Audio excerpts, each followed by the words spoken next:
Nandito kami sa Clear and Loving Workshop Boundaries held by Aupair Network. Binigay ko nga kay Tito, sabi ko kung ayaw niya, bigay niya sa akin. Hindi malalaki. Fami, what are you eating? Pipoca. What's that? Oh. Pork corn. Do you have drinks? Yeah, This aqua. one. Oh, it's nothing. Water. It's empty. Water. Water. I just in the water. My name is Fair. Kindly subscribe to my channel. It is Fair, F-A-R, Ngenje. And please like this video as well and give it a thumbs up. Hi. So hey guys, I am Mungai Diaries and you big person here. She's my friend. Kindly go to my YouTube channel, Mungai Diaries, and subscribe and support Aga. Thank you. Sorry, what? They didn't pay my June allowance. Yeah, I'm still working. You told me like And I thank that you're not there. Yes. Oh, hello. Or hello. We are learning a lot. Yeah. We are learning how to speak out. Now you know how to set a boundary. But are you still afraid? Yeah. But I'm on the way. I'm starting to smile at them again. Yeah. You know, it's very hard to set a boundaries, but I think we should do it because you know there will be a next au pair after us, and at least the host family will learn us that we need to set a boundary. If like Sarah says, like the previous one, Yeah. didn't say that. So it's hard for Yeah, exactly. So, like we need, if we change now, it's as what the world is like. We change the world. Like, we change the cycle. Yeah, but I'm happy that I'm here. Me too. Sorry for the sandwich at the end. Sandwich at the end. it was actually Marisol before. Because like no, they changed. I thought my name was Marisol because my sister's name was Maricon, Marilyn, so it should be Marisol. And then it's like I don't know. There was like we found out that it was actually Marisol. So I started this. And you know what Marisol in Spanish? It's a combination of mar and y-sol. Mar means the sea, the ocean. Y is end, and sol is the sun. What's your name again? Sarah, and you? Sarah, Leia. Leia. No, You look like Michael. What? Like Michael, you look. Oh, Michael. oh my God. She's here? Yeah. Filipina? Michael. Ah. But not She the said we are eyes. look like. But not the eyes, but the other. She has a long hair as well. Yeah. Yeah, and I have two. Let's go out And you're from tonight. Philippines? Yeah, from Philippines. Let's go out tonight. What tonight? Let's go out. Tonight where? Where? To the city center. Sure. Do you want? Yeah, what we're gonna do there? With a Colombian girl. They are going to Latin party. Latin party? Latin club. Ah, They play Latin music. okay. Dance floor. Dance floor. Actually, 2 or 3 weeks ago, or a month ago, I went there and I met a Philippine girl. I don't know if she was au pair, but she was with a Venezuelan girl, and I was with other Latin friends. Oh, you're from Philippines! Like, it was the first time to see a Philippine in a Latin club, and she was good at dancing. Ah. Wow. But you know, Cold? most of the clubs has Water. a lot of Filipino. I think we need to go back there. The break time is done. Oh, we need to go back there and continue the clear and loving boundaries.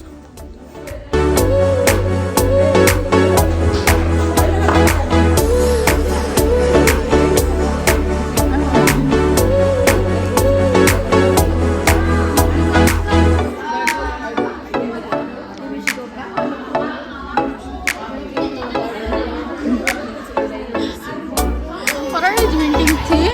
Everyone is drinking juice and you are drinking tea. drinking tea with lemon and ginger.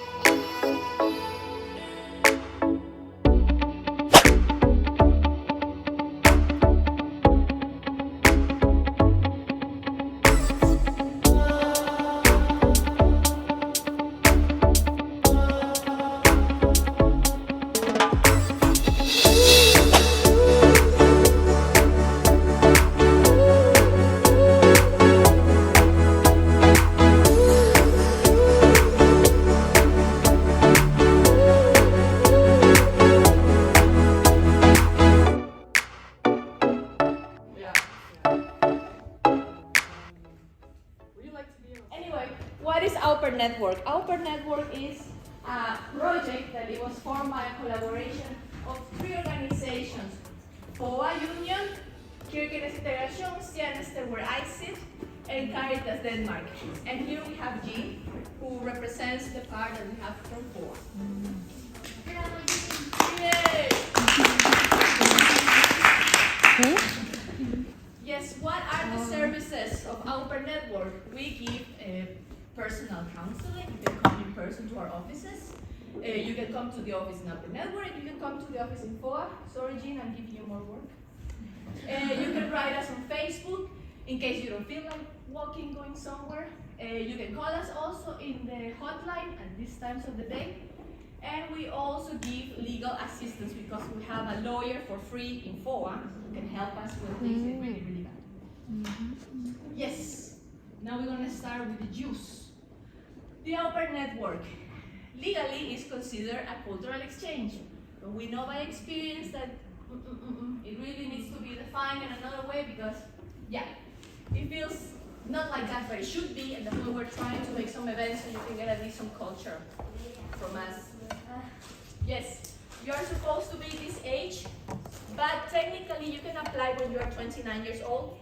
Doesn't necessarily mean that you might get it, but you can apply. You're supposed to be not married and have no children. That's why we also recommend that when let's say you meet a Danish guy that you really, really like and you want to get married. We always recommend that you get all the requirements for family reunification before you get married. Because in the moment you get married, your Aupair visa automatically stops. So it's better to just start the family reunification process right away. It lasts 24 months, the Aupair visa, but sometimes there is a case where you can get your PIN card for 1 year only, or a bit more. So always check your PIN card because you might think, I got it for 2 years, it's fine, my contract says 24 months, but I don't know what happens in Syria sometimes and then you don't get it. So always check your PIN card. We have a case that the Aupair was just about to expire because she didn't realize it. So always check your PIN card.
Minimum you're supposed to work 3 hours, maximum 5 hours, but of course it doesn't happen, and therefore we can do a claim of extra hours. Okay? We always recommend that if you feel you're working more than 5 hours, write a journal. Write the specific day that you did the task, from when to when, and how many hours. And then we can do that claim.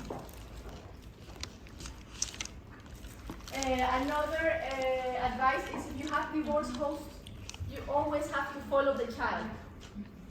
It shouldn't be that the child goes to the dad and then you stay in the house of the mom cleaning out the mom, after her and all that. Always follow the baby all the time. The allowance has raised this year. It's now 4,600. And we always recommend that you have your transfer bank account because you never know what can happen. They can say maybe you transfer it. It's just documentation into Danish bank account that makes it much better. If you don't have a Danish bank account, we have made a post of the different banks that you can try. Just call them, they speak English. And if not, you can just call us and we have. You have to pay tax. Yes, Aupair pay tax. But I cannot tell you how much. So SCAT or tax authorities have recommended us that you call them to this number so you ask them exactly how much according to your allowance and whatever it is that they say. You have the number there. Accommodation and lodging. I never get what this is. Building something, it has to be approved. It has to be a separate room. You're not supposed to live in the basement. You're not supposed to live in the stable. You're not supposed to live in a horrible place or in a room like this. If you're living in a room like this, please call us. We have had a case like that. It's not okay. Insurance. It's by law that you have to have an insurance that covers the whole stay. Your relation time. We also, and accidents. We have had so many questions like, is it also covered when I go to Norway, when I go to other places? Ask your host, especially before you sign the contract. What kind of insurance is he providing? What kind of insurance is he giving me? And then, because, there is a minimum, and then it might not even cover these important things. They might say it does, but maybe there's some small print. So ask your host also right now if you want. What kind of insurance I have? May I see the policies and all that? It also should cover this. Hopefully it won't happen any kind of death or illness. Danish lessons. May I know by statistics? Can you raise hand who's going to Danish classes? Very little. Very little. This is what your host paid for you to go to Danish classes. And this is why they think they can make you work a lot. Because they have paid all this.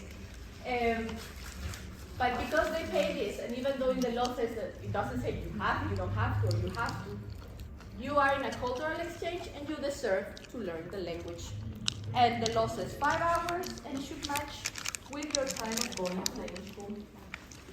If you change host, and it was your first host that paid you Danish classes, you need to go to Danish classes. Don't stop going because it kind of trespasses to your new host.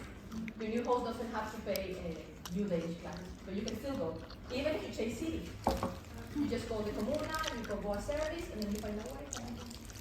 Not that. I mentioned that. Plane ticket. There is deadlines, and it's so difficult to explain these deadlines because there's 3 scenarios.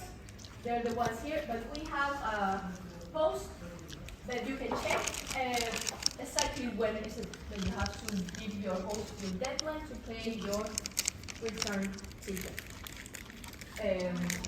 The other scenarios are if your visa expires or if your contract is over after 2 years, your visa is revoked, or you want to go home. In doubt, you can always call us. Another advice, don't let your host pay you a 36 hours ticket back. That's why it's a good thing to tell them with good time in advance so they don't have an excuse that you told them last day and then they decided to send you for 2 days trip back to Mexico.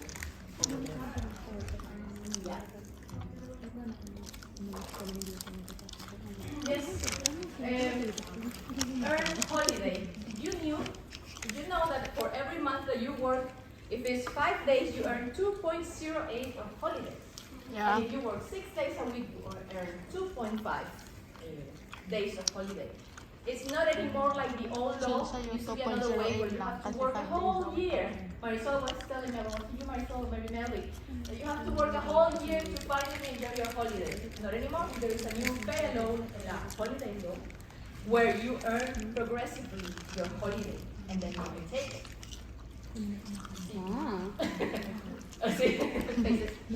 If you finish, different with an all host family and you haven't used your earned holiday, then you need to have a compensation. It's in the law as a way of money. You don't use it with the new host. You get money instead. But with the old and with the last family? Yeah. It's going to be hard. We help you. We help you. But it's better than not having it at all. Yeah. Go a little bit more into the food allowance. You should have access to food. When you're in your house with your host, we have had cases when the au pair lives outside and then in a little suite or something, and then they think they don't have to pay her for food allowance. We have a case with the au pair only ate nuggets because she has to pay for herself, for her lomepenge, for her pocket money, and she lost so much weight. And it was, now that I talked with her, she says, it was a really cruel experience, so it just makes no sense. You need to eat, and we put here, it should be nutritious and sufficient. So it could be that they give you food, they could give you a canetwell or woodwall. We send the letter to a lawyer, the lawyer checks it out. We don't send anything to harm you, it's always to protect you. So that's why, to make it sure, if your host says, what are you going to do with that? No, everything is based on the law and protecting you.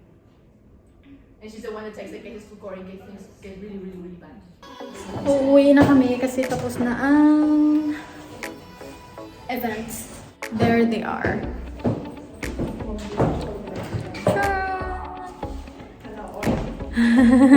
Si Miss Vlogger.